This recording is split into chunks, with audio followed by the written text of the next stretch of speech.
여러분, 혹시 단 2달 만에 생물학적 나이가 무려 14살이나 늙어버린다면 믿으시겠습니까? 2달 만에요? 상상만 해도 좀 끔찍한데요. 그렇죠. 근데 이게 뭐 엄청난 스트레스를 받았거나 무슨 치명적인 질병에 걸려서 그런 게 아닙니다. 아, 그래요? 네. 그저 매일 숨을 쉬고 잠을 자고 휴식을 취했던 최고급 아파트, 그 방 안의 공기가 문제였던 겁니다. 야, 우리가 완벽하게 통제하고 있다고 믿는 것들이 사실 얼마나 쉽게 무너질 수 있는지 보여주는 아주 소름 돋는 사례네요. 맞아요. 지금 여러분이 방송을 들으며 앉아 계신 그 방 안을 한번 둘러보시죠. 구석에서 조용히 돌아가는 공기청정기를 보면서 우리는 안전하다고 믿잖아요. 근데 과연 그럴까요? 방금 말씀하신 그 고급 아파트에 보이지 않는 위협처럼 말이죠. 그러니까 우리가 노후의 안전망이라고 굳게 믿고 있는 국가 시스템이나 첨단 기술 역시 겉보기엔 되게 견고해 보이지만 그 속을 들여다보면 굉장히 위태로운 줄타기를 하고 있습니다. 네, 바로 그 지점이 오늘 우리가 파헤칠 핵심입니다. 여러분, 환영합니다. 오늘 우리는 아주 특별한 심층 분석 인물을 띄고 이 자리에 앉았습니다. 네, 반갑습니다. 오늘이 2026년 3월 17일 화요일인데요. 케어유 뉴스 김영래 편집장이 지난 하루 동안 국내외에서 쏟아진 시니어 트렌드 자료들을 아주 날카롭게 집약해 주셨습니다. 자, 이걸 한번 파헤쳐 볼까요? 좋습니다. 이게 그냥 단순한 뉴스 요약이 아니거든요.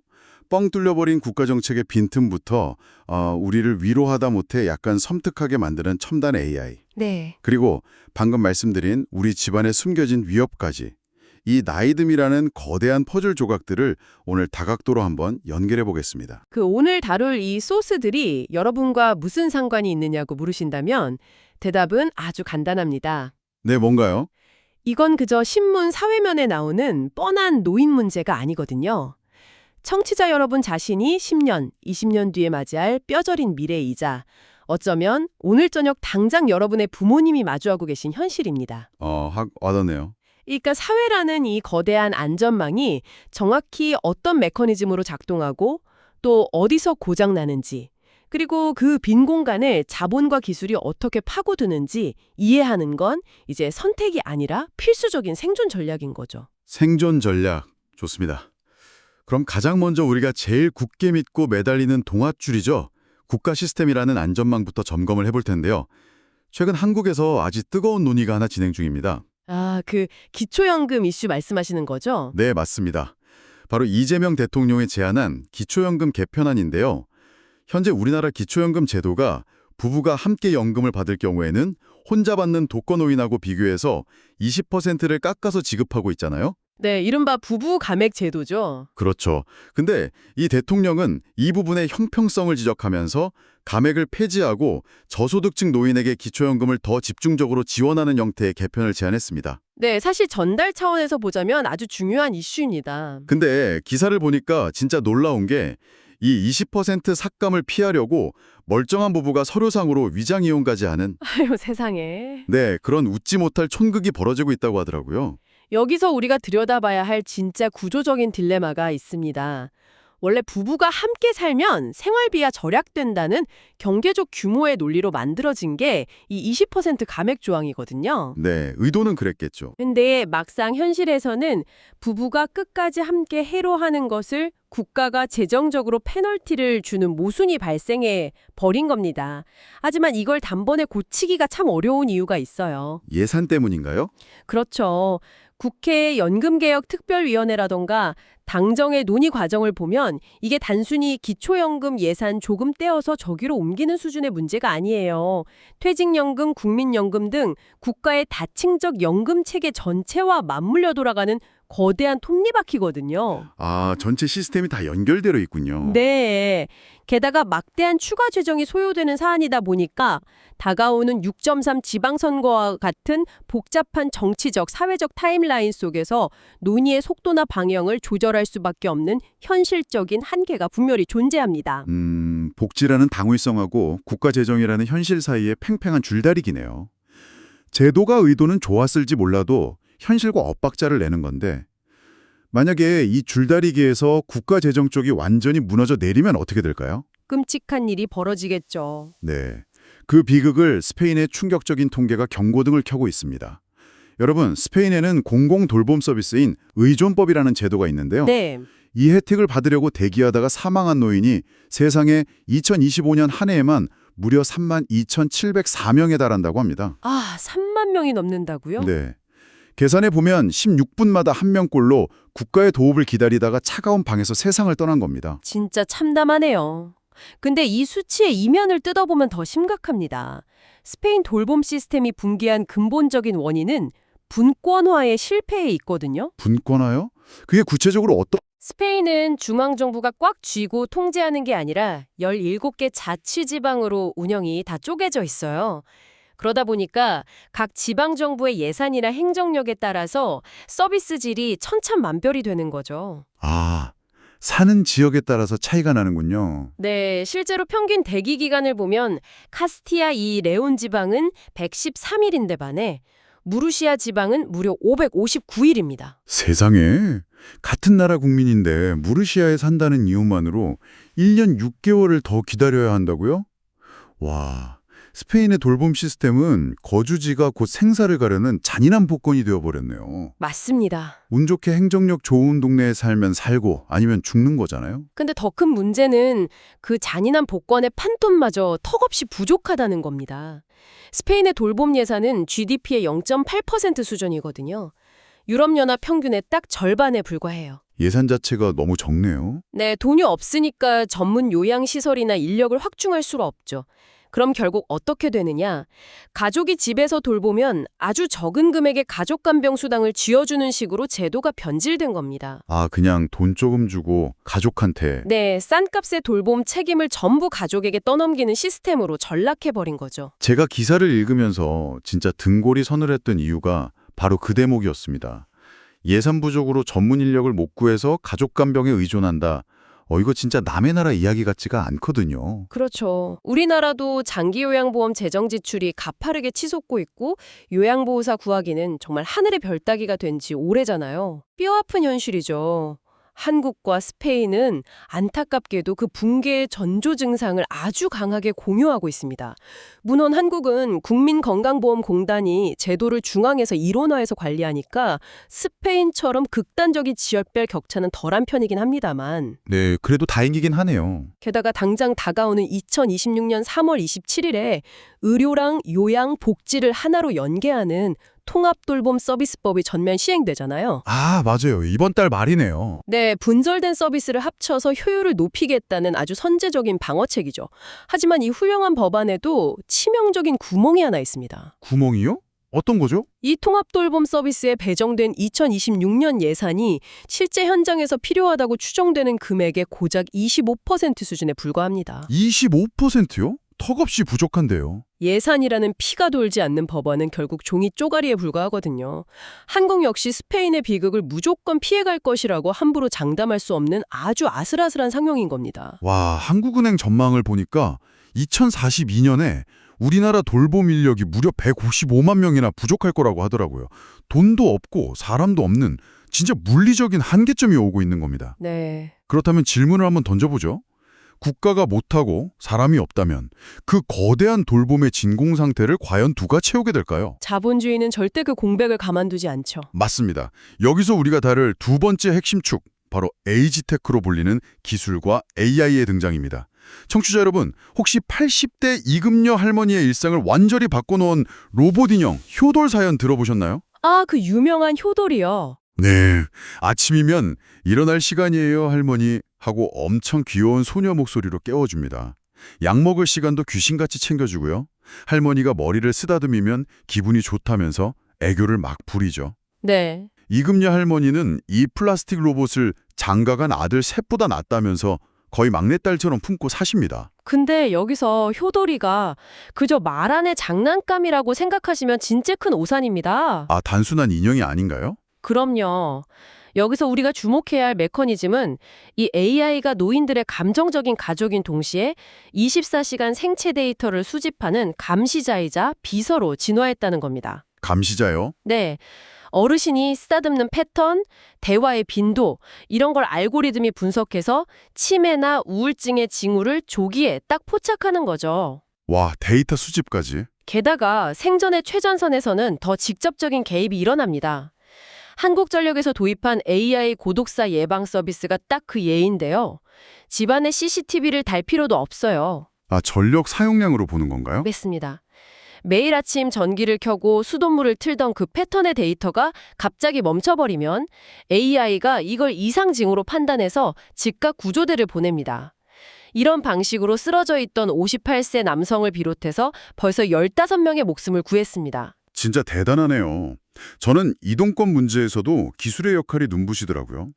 일본 후쿠오카현의 사례를 보면 거기는 운전기사가 부족해서 노인들이 병원이나 마트로 못 가는 이른바 쇼핑 난민 사태가 벌어졌잖아요. 네, 심각했죠. 근데 이걸 해결하려고 기존 홍수령 버스에 자율주행 기술을 접목한 노로토 서비스를 도입했습니다. 생존 확인에, 정서적 위로에, 심지어 이동의 자유까지. 이제는 정말 전부 다 기술이 책임지고 있는 형국입니다. 국가와 인간이 떠난 빈자리를 데이터와 센서가 완벽하게 메우고 있는 셈이죠. 효율성 측면에서 보면 반박할 수 없는 훌륭한 대안입니다. 네, 효율성이 훌륭하다는 건 저도 인정합니다. 하지만 저는 여기서 한번 멈춰서 반문해보고 싶어요.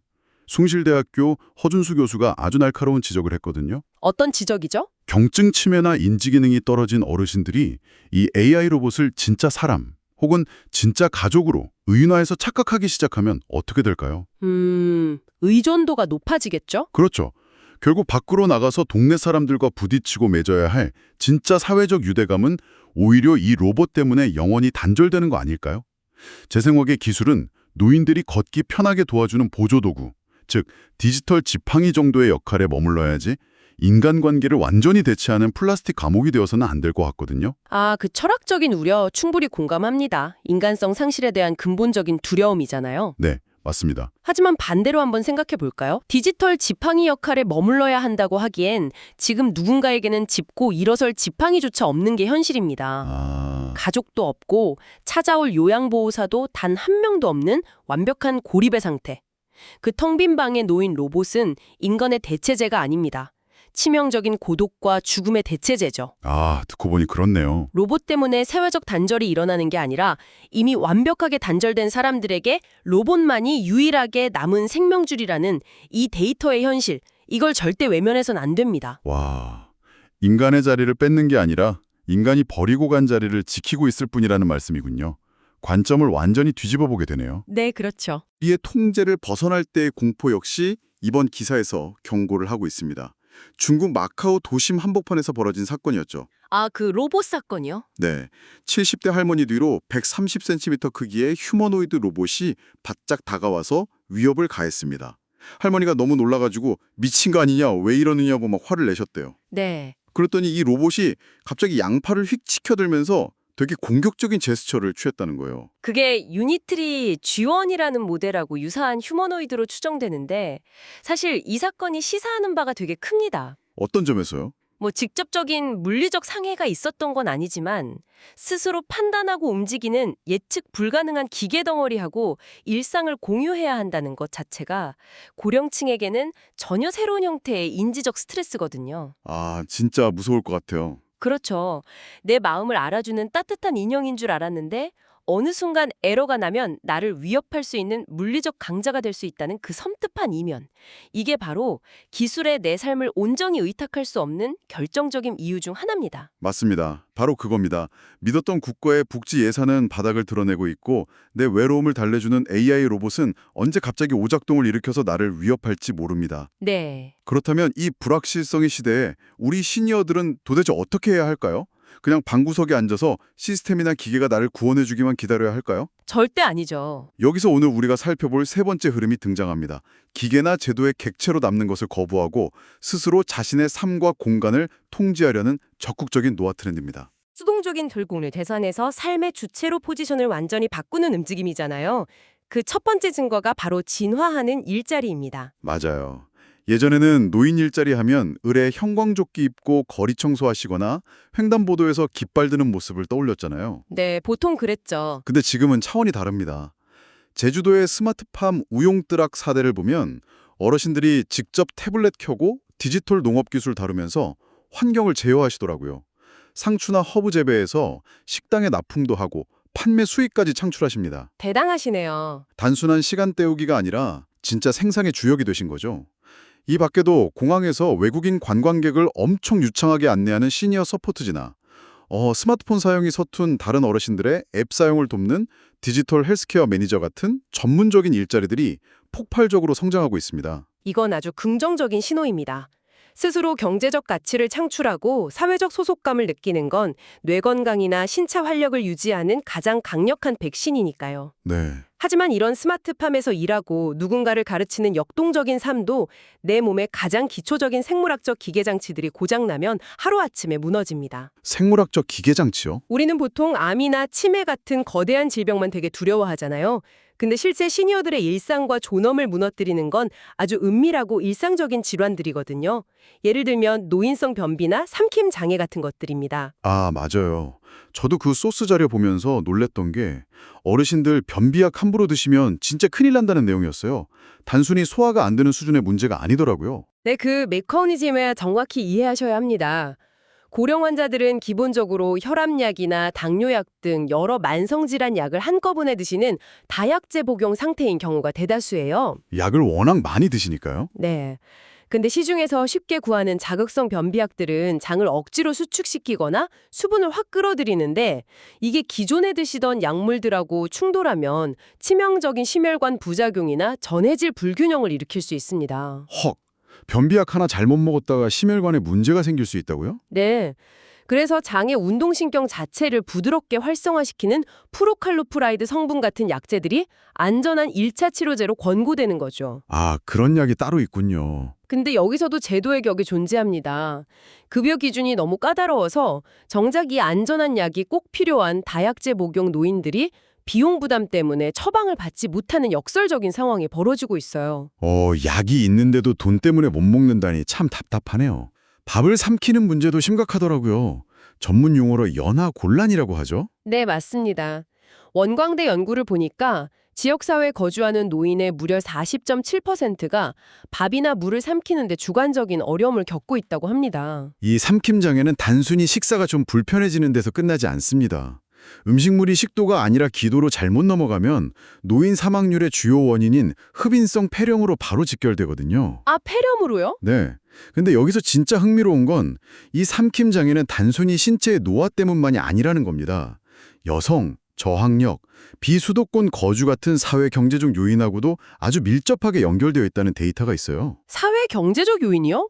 밤 넘기는 거랑 무슨 상관이죠? 교육 수준이나 정보 접근성이 떨어질수록 평소 구강 건강 관리에 소홀해지기가 쉽거든요. 결국 생존의 가장 기본인 먹는 행위조차 위협받게 되는 불평등의 구조가 여기에 숨어 있는 셈이죠. 와, 내 몸의 소화기관 하나, 삼키는 근육 하나까지 스스로 방어하고 통제하기 위한 지식과 제도의 뒷받침이 얼마나 절실한지 깨닫게 되네요. 그래서 이게 다 무슨 의미일까요?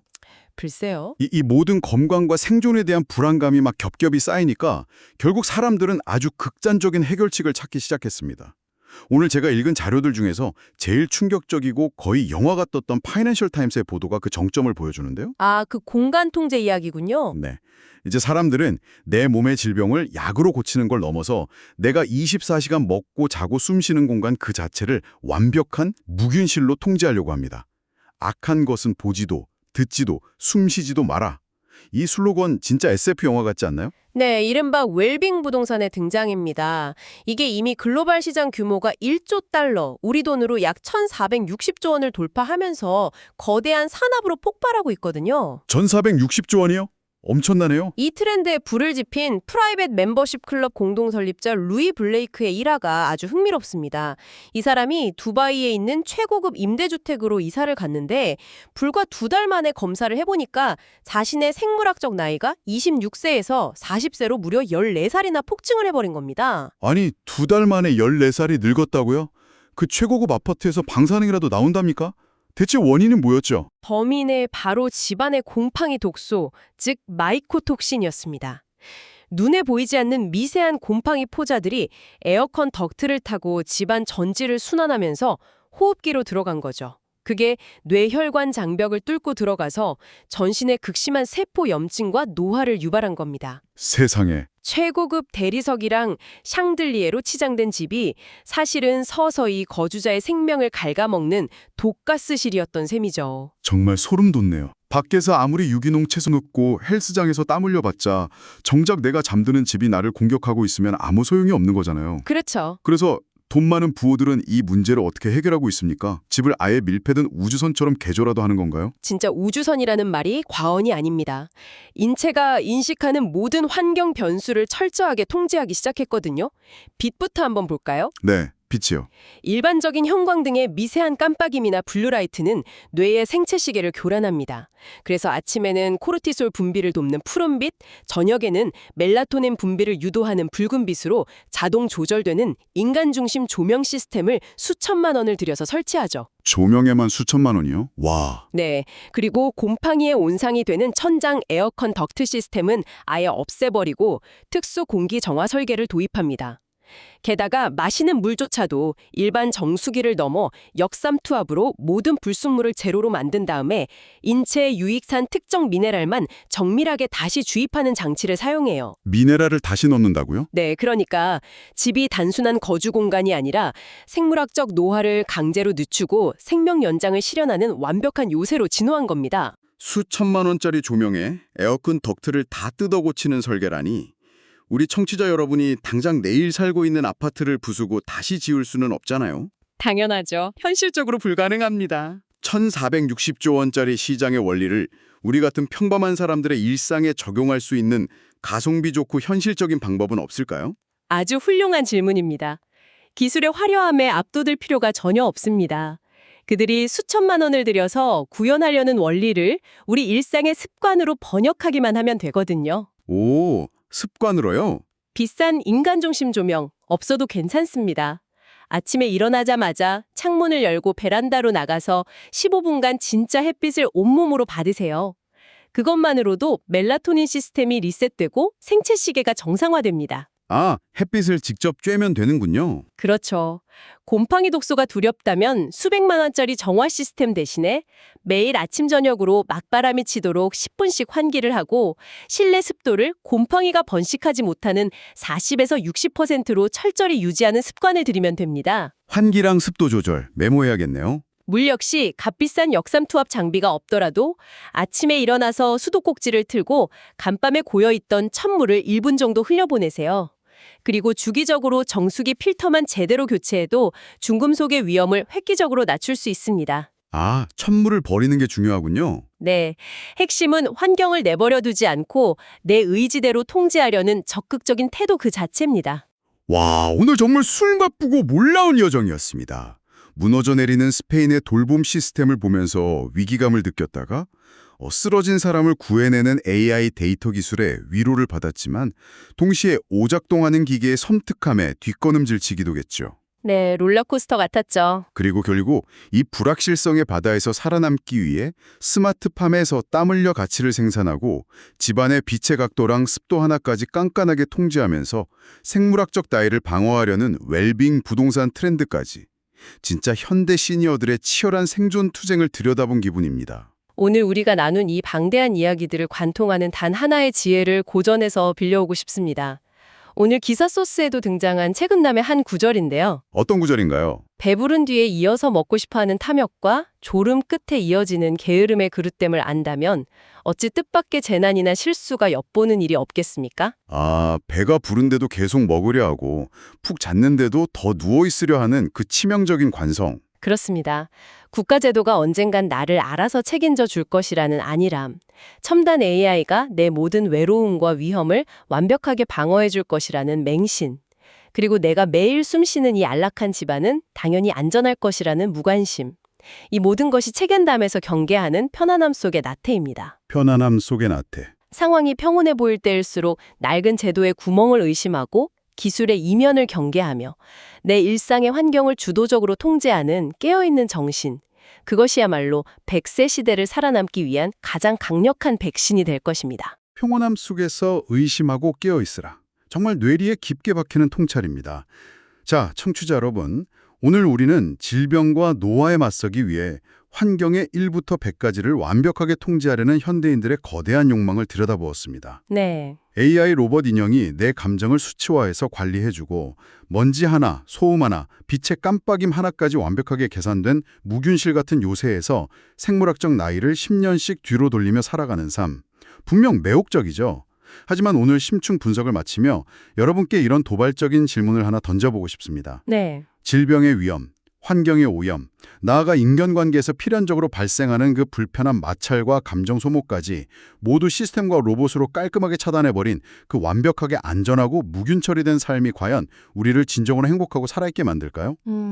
혹시 우리는 그저 하루라도 더 오래 상처받지 않고 살기 위해 가끔은 아프고 가끔은 지저분하고 때로는 상처받으며 부대끼는 그 예측 불가능한 삶의 진짜 즐거움들을 완벽함이라는 이름의 상자 속에 통째로 가둬버리고 있는 것은 아닐까요? 한 번쯤 깊게 생각해 볼 만한 화두네요. 케어이어 뉴스 김영래 편집장의 오늘자 트렌드 보고서를 바탕으로 한 오늘의 심층 분석은 여기까지입니다. 완벽한 통제의 유혹과 혼란스럽지만 생생한 진짜 삶의 경계선에서 여러분은 과연 어떤 정답을 찾아가고 계신가요? 여러분의 생각이 무척이나 궁금해집니다. 함께해 주셔서 감사합니다. 감사합니다. 지금까지 심층 분석이었습니다.